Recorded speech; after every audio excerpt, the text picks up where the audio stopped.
From New York Times Opinion, this is The Ezra Klein Show.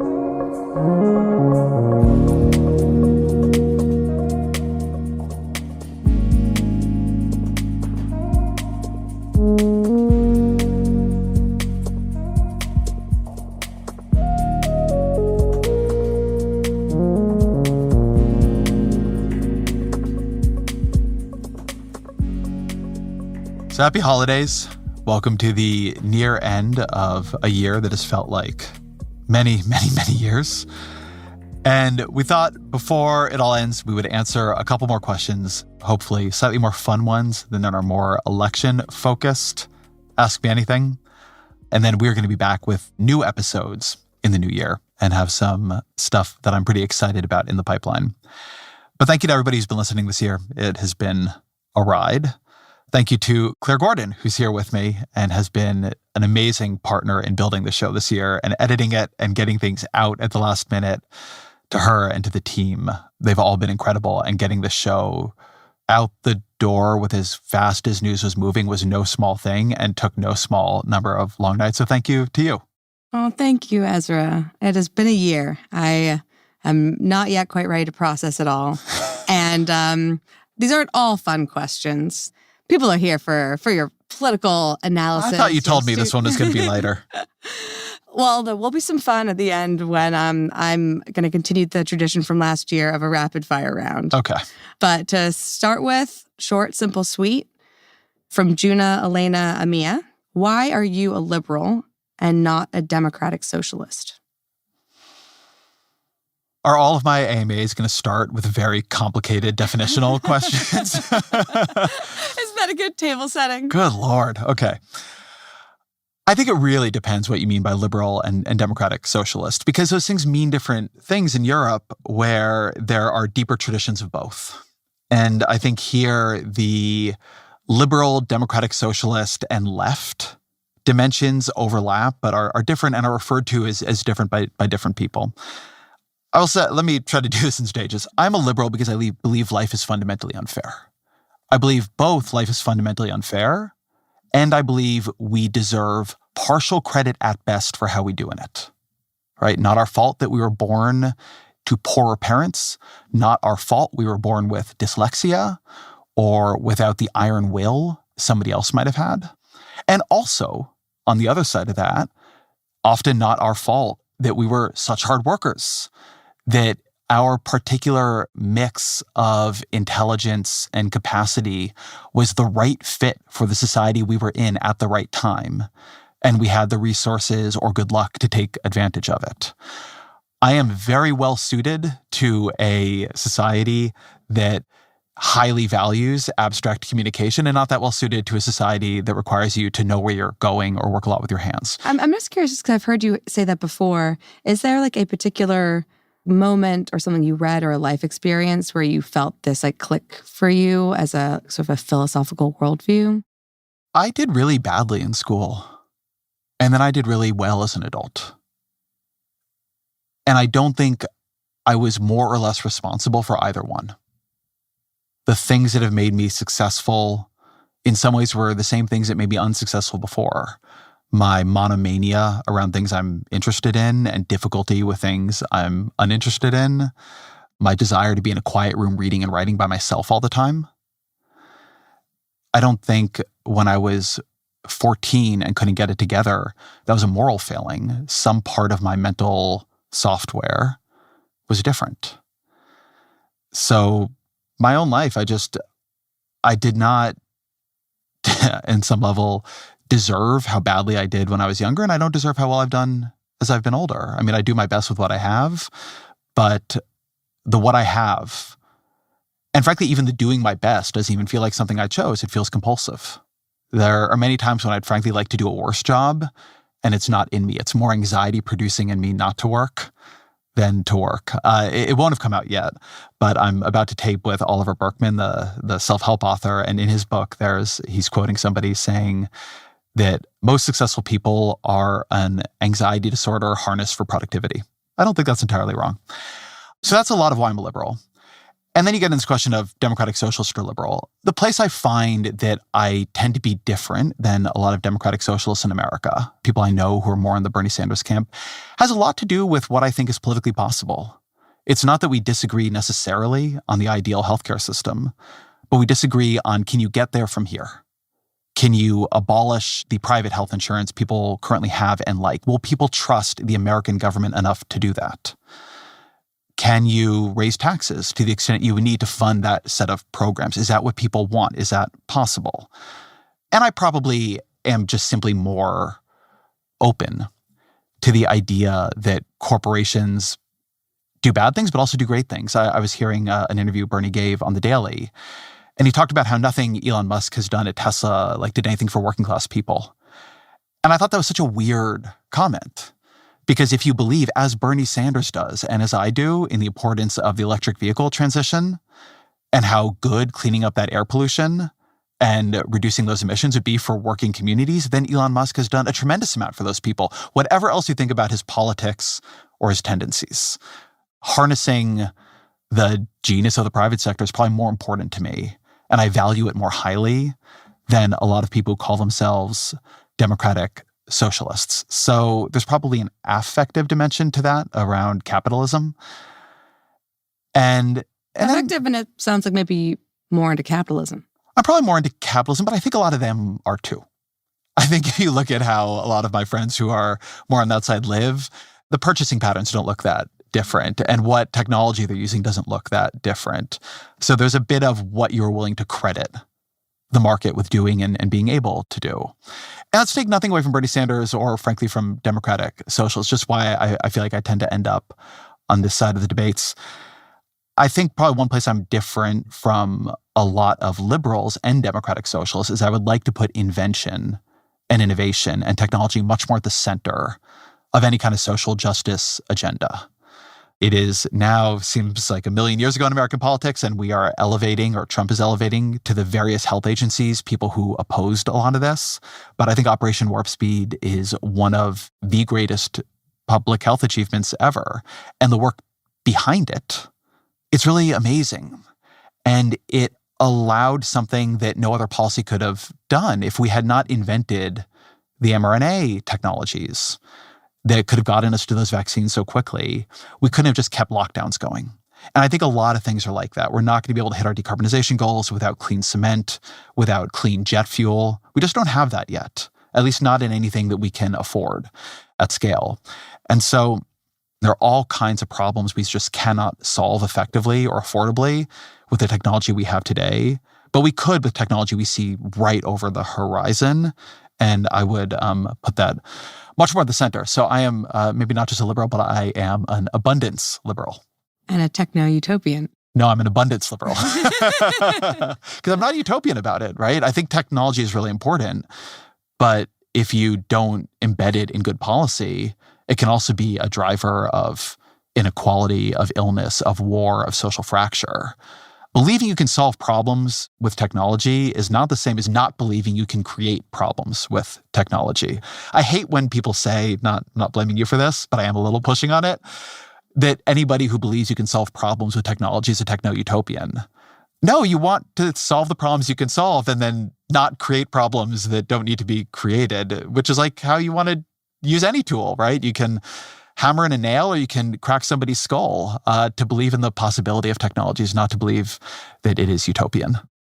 Well, speaking of technology that is ambivalent, Travis Roberts wrote in with a question about Blue Sky and curious to hear your thoughts on Blue Sky's burgeoning post-election popularity. But I wanted to add on to that, you've recently rejoined Twitter. You asked Anne Applebaum how she felt being on Twitter now that Elon Musk is using it in a more obvious political way. Yeah, how do you feel about Twitter now, being on Twitter now? I'm not sure. I'm not sure how I feel about Blue Sky. I'm not sure how I feel about Twitter. We are recording this some weeks before it's going to come out. So it is possible I will feel differently about both of them by the time it comes out. I've very negative feelings about the way Elon Musk is using and controlling the platform that he controls. That does not mean I think that liberals abandoning it en masse will destroy it. To a large extent, I think Elon Musk destroyed it sufficiently that I feel better being on it. I think it wields a lot less power than it once did. I think it is much less a generator of at least left-wing groupthink. It might be more of a generator of right-wing groupthink under him because he has such a megaphone on it and is using it in such purposeful ways, but that is sort of less true among the liberals. Did he kill the woke mind virus? That's a good question. I think, as I said in the other AMA, I do not think that happened on Twitter. I think that happened in society over the last couple of years, so to speak.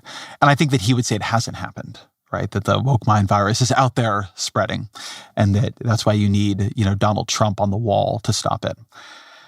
Blue Sky, I think, has a possible problem it has a selection problem. It's pulling liberals who are upset about the state of Twitter into one place. And so I'm a little more worried about it being a generator of groupthink and in-group policing and dynamics that I think make it harder to think independently. I'm not sure I should be on any of them. I'm not sure it's good for the way I think. I'm not sure it's good for the books I want to read. I'm not sure it doesn't have a tendency to pull me into stupid controversies, not even my own, just whatever is obsessing the platforms at the moment. And on the other hand, it feels like a moment of factional conversation among sort of people on the left, which has been interesting to me. I'm certainly trying to make some arguments around abundance and where the Democratic Party should go and what has gone wrong in blue state governance that do not all feel like podcasts and columns. So some of it is coming out in those places. But I try to make sure I am using these things and not being used by them. And pretty quickly, I tend to feel I'm being used by them, right? As they colonize my mind more and more. And so if that happens in the next few weeks, you probably won't see me there anymore. And that I'm making no claims about personal virtue. I don't clink my glass when I leave and make an announcement. I'm there when it feels like it's a useful thing for what I'm trying to do. And I try to leave when it feels like it harms what I'm trying to do. And I'm right now on the bubble between those conditions. And I'm not 100% sure which side I'm going to fall on. Is there a sign that any of us outside who care about your mental well-being should know to stage an intervention?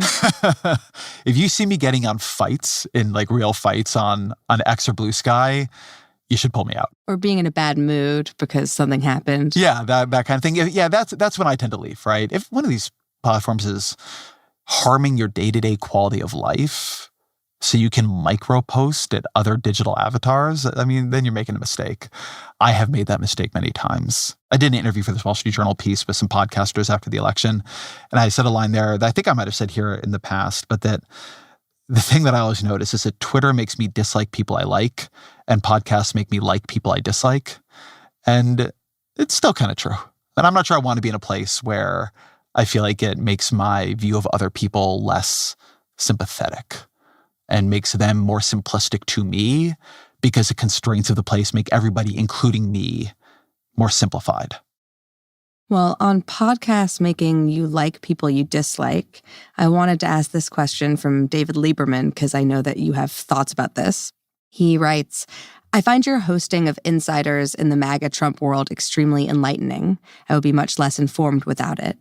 At the same time, your treatment of these insiders as representatives of just one more segment of opinion, while no doubt an admirable model of open-mindedness, casts the current political scene as normal in a way that it isn't.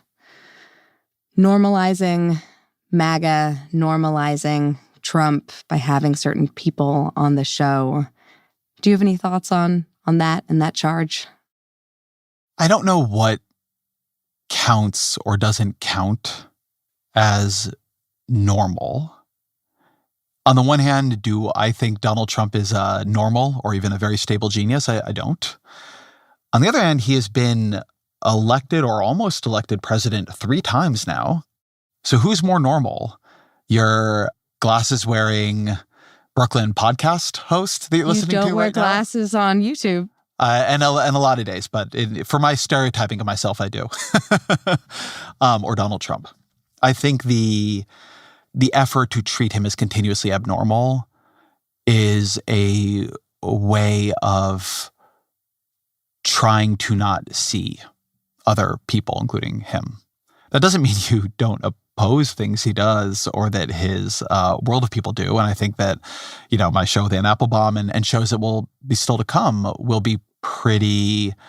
There are lines that feel very clear to me, right? Particularly weaponizing the government. And I want to be very alert to that.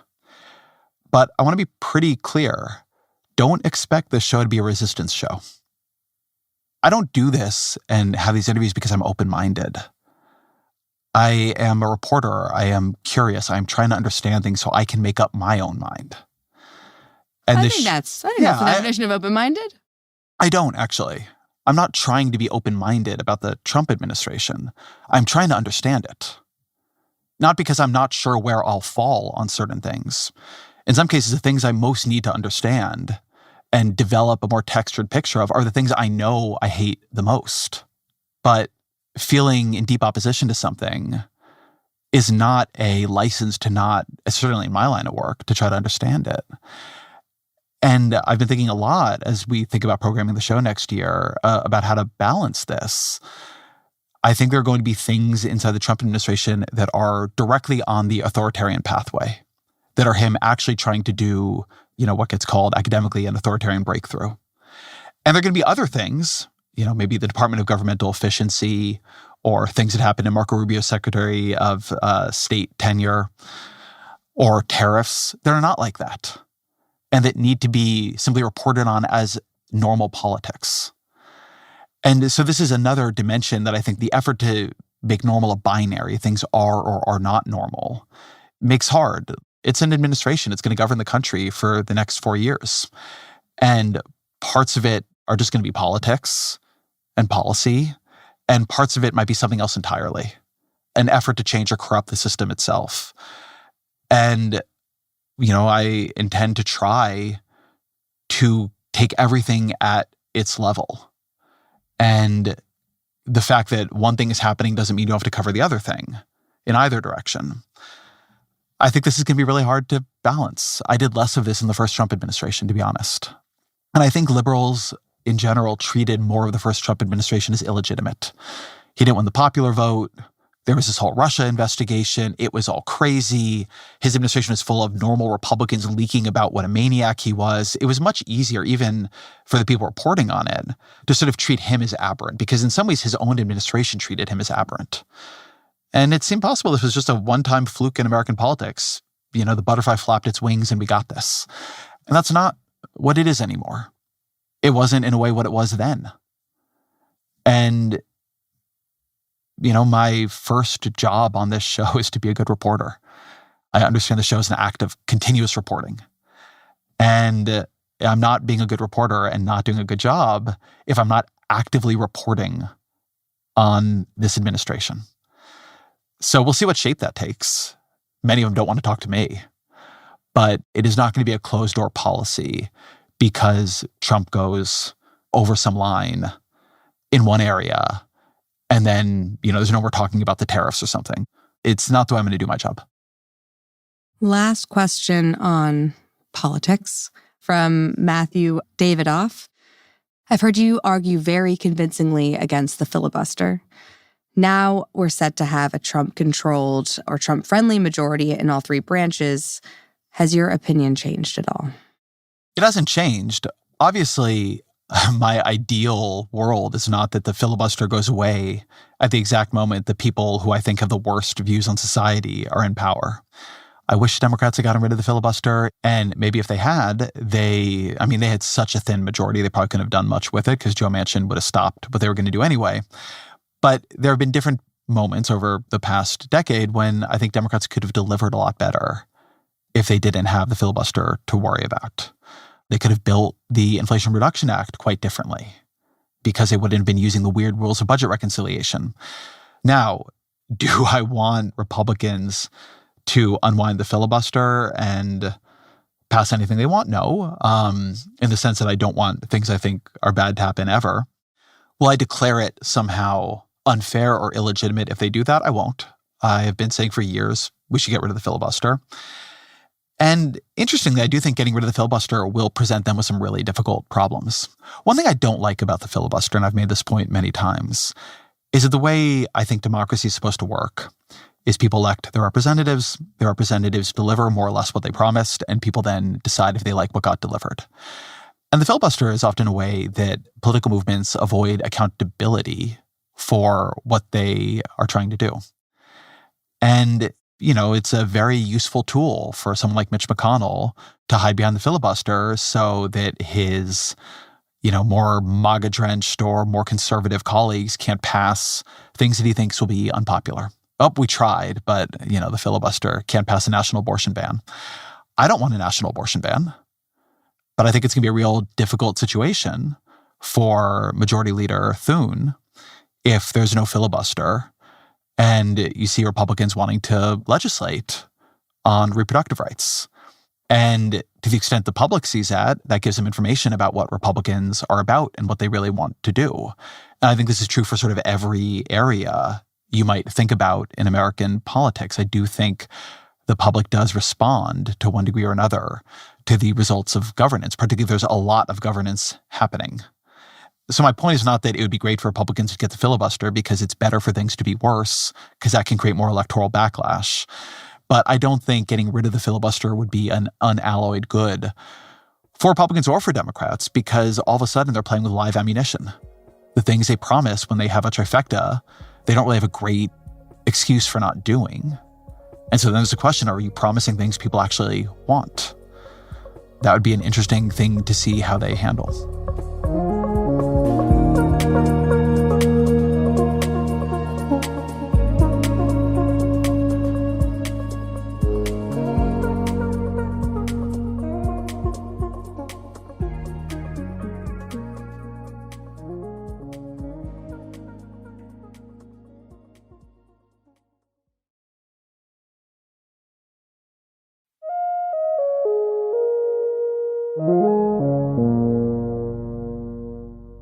Moving on from politics, no more politics. This question from Matt Holmes, that was great. What are the things you enjoy about being a father? The context is he's 33. He's never had the desire to have kids. He says that he's listened to 3 of our episodes on the topic of children, and he heard the things that you said about the way children are wonderful. Your son is the nicest person to you, all this touching stuff, but still can't see how the pros outweigh the cons for his life. But it seems like he really just wants to be persuaded. He says, I want to be wrong. Please help. Ooh, this is not the position I want to be in. In some ways, this is making me feel like J.D. Vance, because I do think there's something wrong with this discourse where the question of whether or not to have kids is so similar to the question of whether or not to take a vacation to Costa Rica, or the question of whether or not to go wine tasting this weekend. Like, do the pros outweigh the cons for my personal life? When I do understand a lot of what is true about having kids, as it is amazing that my children get to experience life. Not because it makes my life better in every respect, though I can talk about the ways it does, but because their lives are precious things. And my parents gave up a lot to have me here. And my life has been a precious thing to me. And, on and on and on, backwards down the line. So even if I felt that having kids was less rewarding than it is for me, I don't love the discourse around this. There are people who can't have kids. There are people who wanted to have kids and weren't able to, right? My point is not that they're never conditioned. There are people who have genetic conditions they don't want to pass on to kids. There are a lot of reasons people don't have or were not able to have had children, right? This is not what I'm talking about here. But I do find the kind of weighing the ledger thing I find it to be distinctive to our era. And I'm not sure I think it is an ethos that speaks super well of our era, because I do think human life is really precious and amazing. Did you always want kids? I used to have this joke, like, do I want kids? Definitely. When do I want them? Never.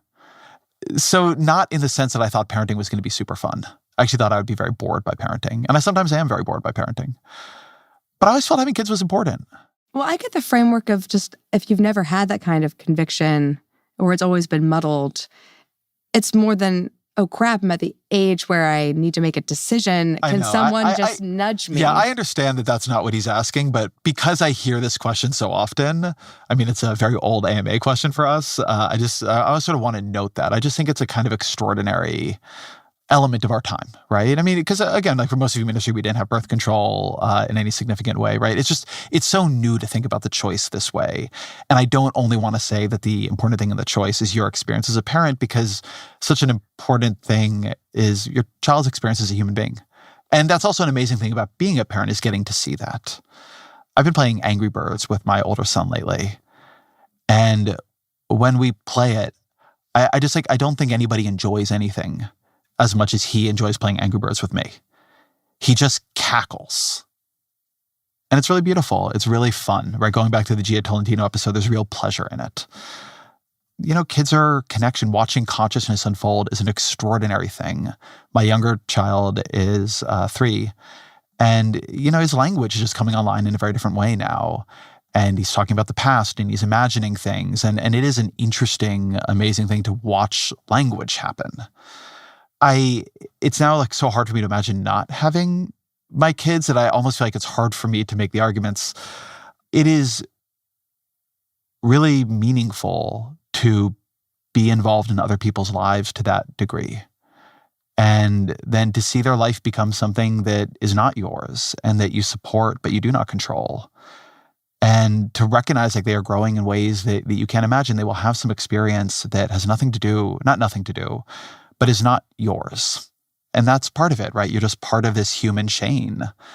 And putting aside this question of, are my Saturdays better? In some ways they are, and in some ways they're worse. And they're not going to be the way they are forever, right? I have a 3 and a 5-year-old, right? One day I'll have a 15-year-old and an 18-year-old. And according to the testimony of every other older parent I know, I will wish they wanted to sit around playing Angry Birds and having me take them to the playground all day. And I guess I would just keep on saying that what makes parenting beautiful is not that it is fun. Sometimes it's fun. A lot of times it's not. I just had a weekend where I didn't feel like good. I really did not want to do a lot of parenting.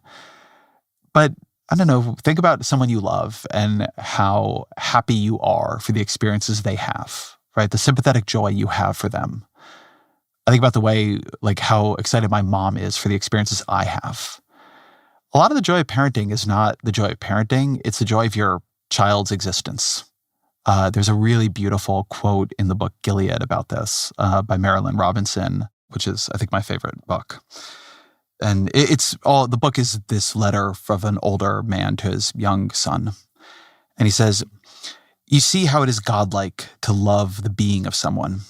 Your existence is a delight to us. I hope you never have to long for a child as I did. But oh, what a splendid thing it has been that you came finally.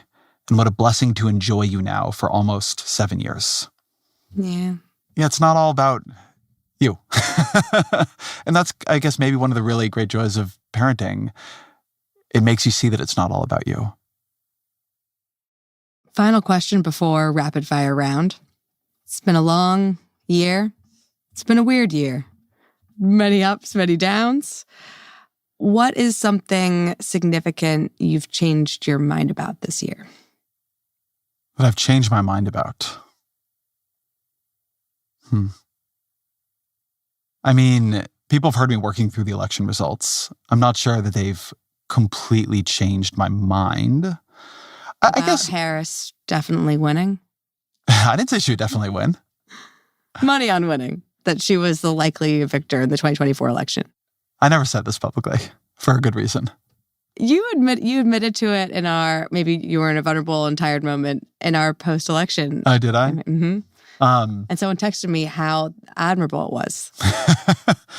Sure, I changed my mind from thinking at some point that Harris was going to win to then seeing that she lost. But I wouldn't say I changed my mind. I would say that reality clicked the probabilities into focus. A lot of changing someone's mind is. I guess the thing I would say, this may be even over a couple of years, but it's going to be a big part of my coming book. I think the thing I've changed my mind most on in politics in recent years is how destructive bad regulations can be and how seriously I take it now when I hear that regulations or rules are ill constructed. I think I used to have what in my view is a pretty standard liberal response.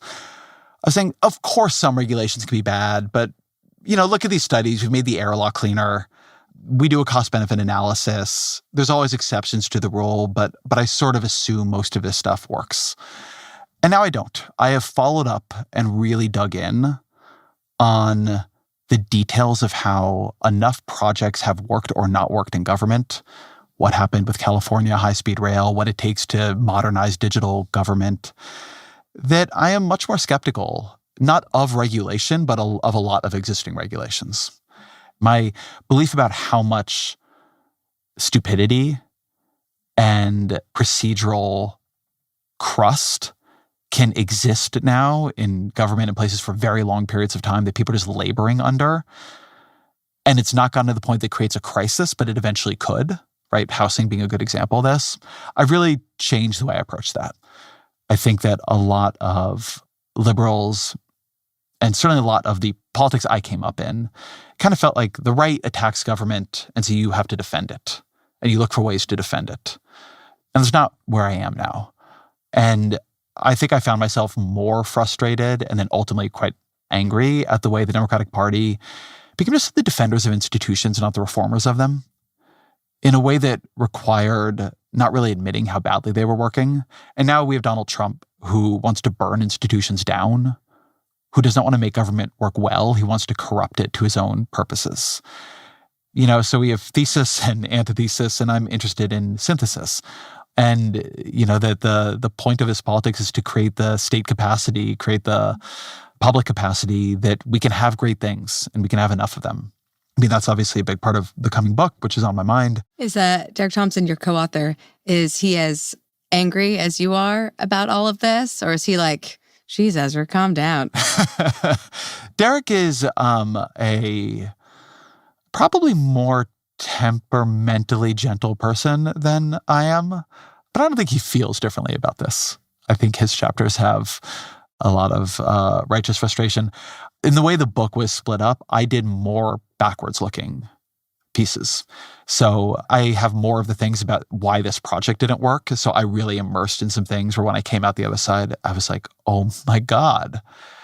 And I just maintain like a level of fury about the California high-speed rail system that maybe other people feel is a little bit ridiculous.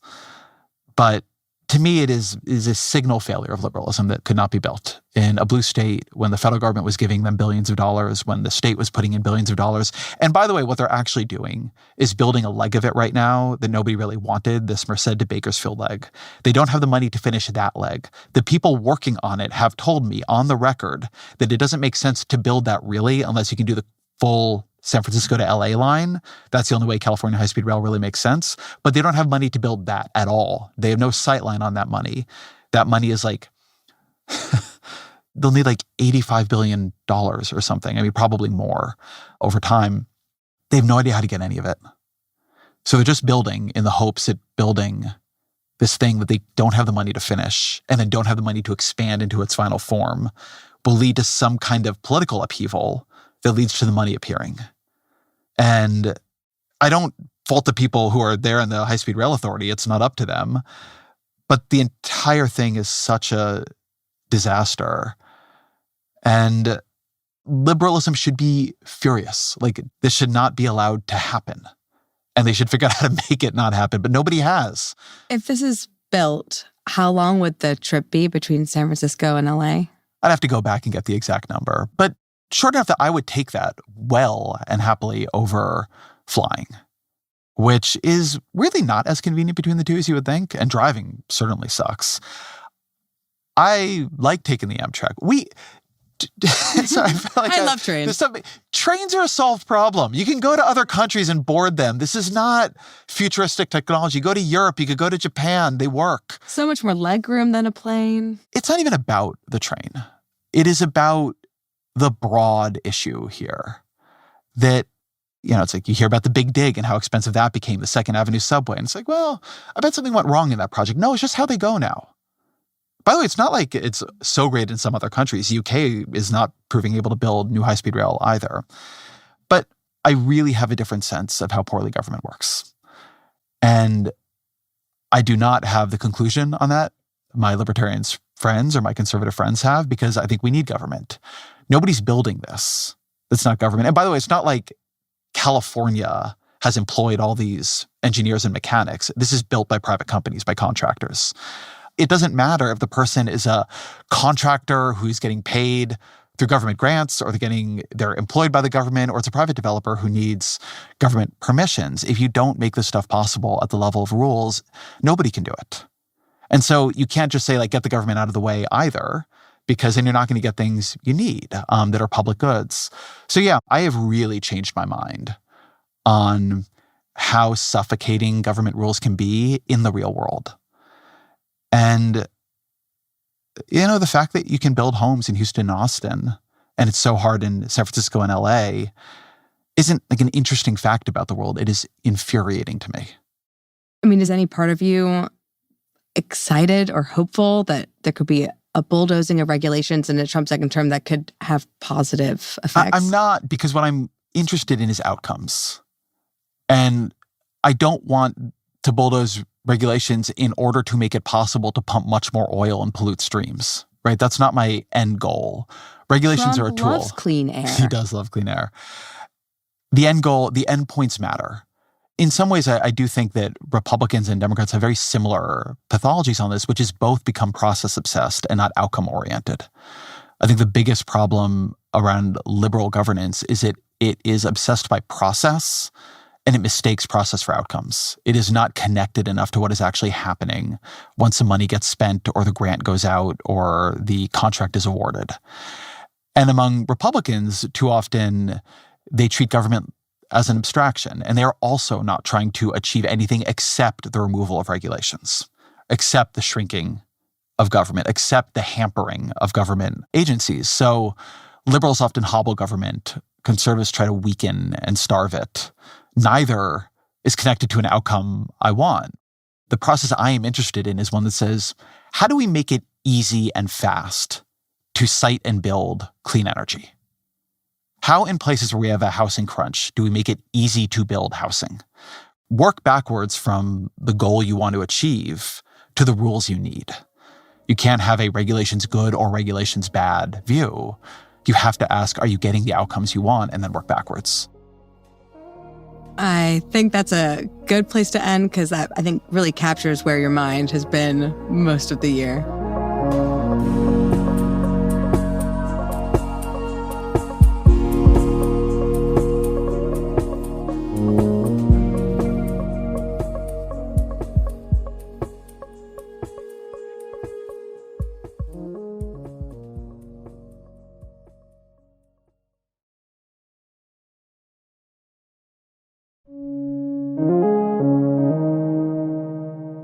Rapid fire round. Should we say 30 seconds?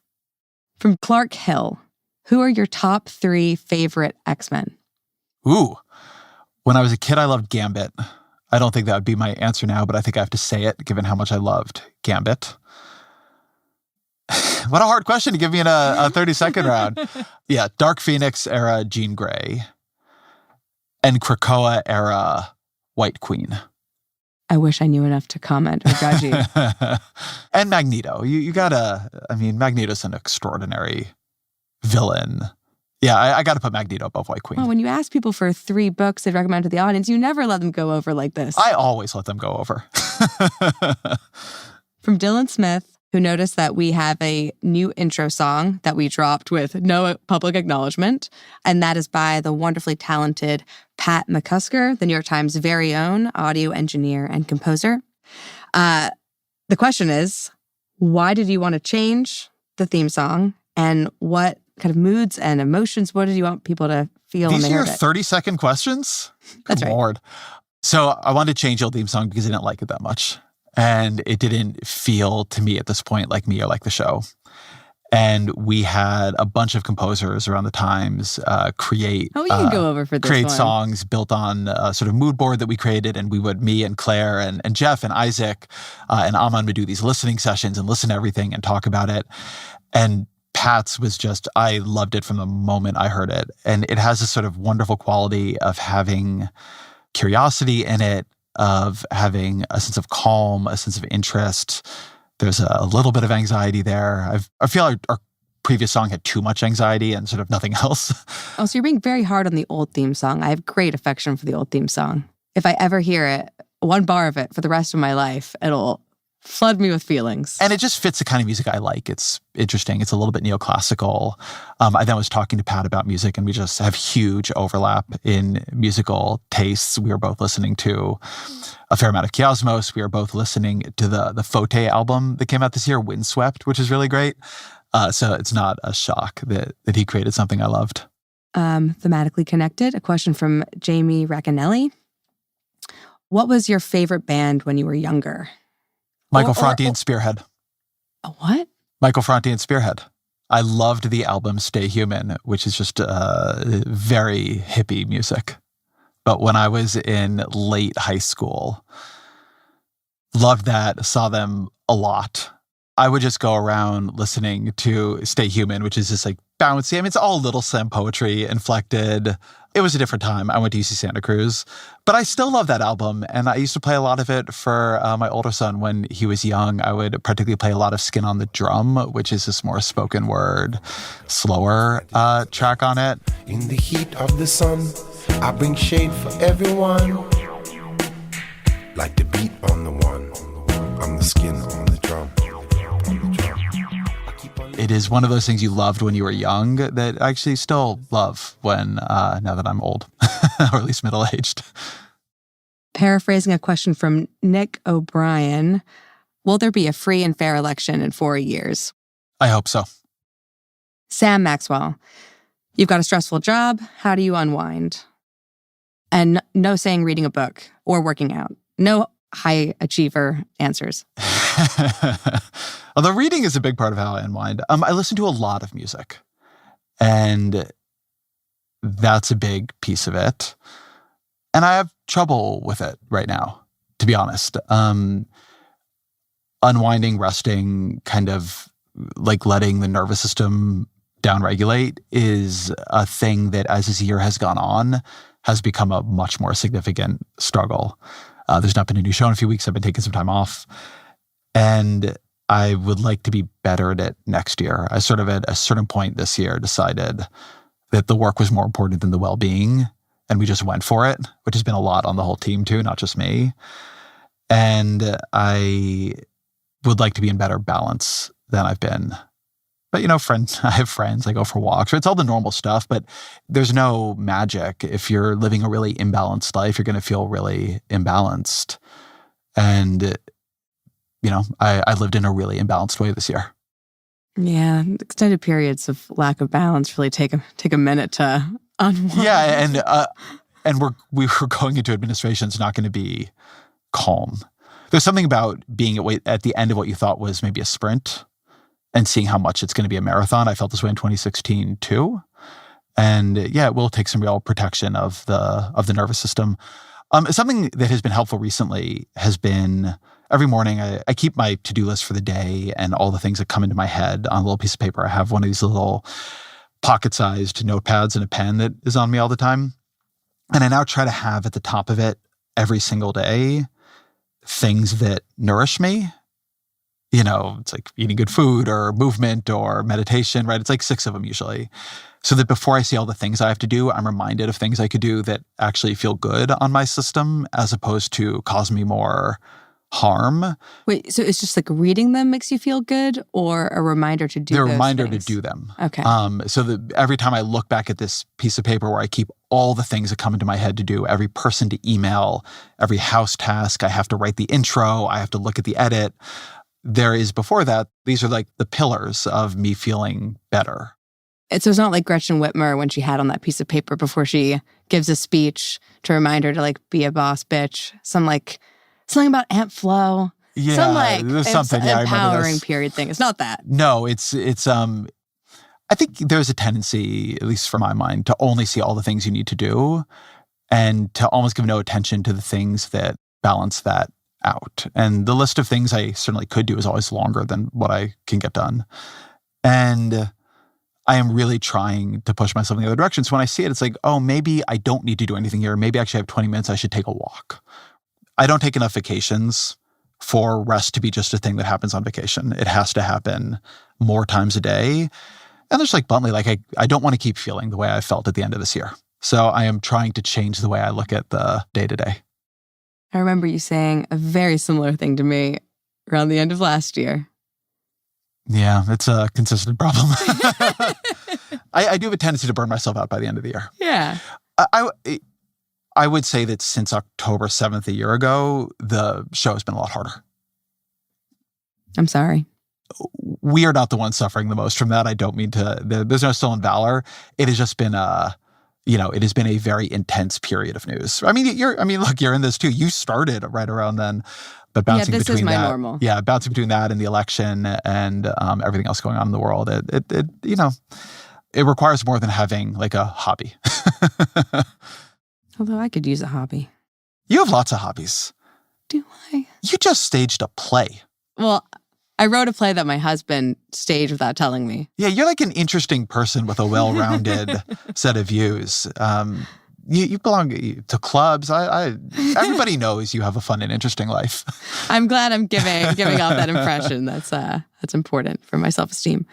Last question of the year from Elizabeth Taylor. The Elizabeth Taylor. I guess we don't know she's not. Came back from the dead. The ghost of Elizabeth Taylor. All right, she died. The ghost of the most beautiful person who's ever lived came back to say the 2020s have been whack so far. That does sound like her. Vibe check for 2025. What do you think the vibes are going to be? What's your feeling? Ooh. I don't really want to end on what I think about this. Yeah. This is what we're doing? You don't have another one? Probably cool things are going to happen with AI. Maybe. I mean, we're in a, people, Tyler Cowen and others made the point that there had been a big vibe shift around Trump. And we're in the Trump vibe era right now. That I don't think is what it was like in 2017. In 2017, the vibe was resistance, not Trump. I think now we are going to experience truly the Trump vibe. It is not just a political phenomenon, but a cultural phenomenon. It has much more media power than it did then. So we're about to really feel what it is like to be in Trump's America. For some people, that'll be really thrilling. For some people, it will not be. But I think that is the way the vibe has shifted in 2025, which is very different than the first time he won. He has real agenda-setting capacity that he didn't before. And Elon Musk is on the team, and many, many more people in media and in technology. And so he is going to have much more capacity to shape sentiment at a time when I think the opposition to him is much less coherent and empowered. So take this for what you will, and I think this may not in the end be good for him or his movement, but 2025 is going to be the year of the Trump vibe. I don't think a lot of our listeners will love ending on that answer. So a final question, Went from my burnout to... Final question of 2024 from Holly Hamilton, who noticed in the new album art that we also dropped this year with no public acknowledgement, a tattoo popping out from your sleeve. What does your tattoo mean? I do want to note that was a photo choice made by our editors, not by me. That tattoo is of redwoods. I love redwoods. They're my favorite tree. I'm a Californian. There are particular parts of California, particularly in the Sierra Nevadas, that are really important to me and sort of sit in my mind as the most beautiful places in the world, but also the places I feel best in the world myself. And it is a tattoo of a scene built around redwoods. So much better. Trees, so much better. And I will say that the theme music by Pat McCusker is called Magic Tree Creatures. Magic Tree Creatures. Yeah. And was inspired by the little forest spirits in Miyazaki movies. So one of the reasons I liked that music so much when I heard it was it does have a bit of a feeling of being in the forest. And here in the concrete jungle of New York, there's nothing I miss like a redwood forest. Way better vibe for 2025. Trees, tree vibe. Thank you, Claire. Thank you to everybody who's worked on the show so hard this year. They've done amazing, amazing work. And thank you to everybody in the audience who's been with us on the show this year, which has not always been the easiest show to listen to. And you've all been Wonderful. Your voice so much. Yeah, it's a lot of time to spend with me. Even I find it to be a lot of time to spend with me, so I can't imagine what it's like for everybody else. But thank you, and yeah, hopefully the 2025 vibes will be, I don't know how to end that. Wind rustling leaves, roots growing in the ground. And hopefully the 2025 vibes will feel more like this.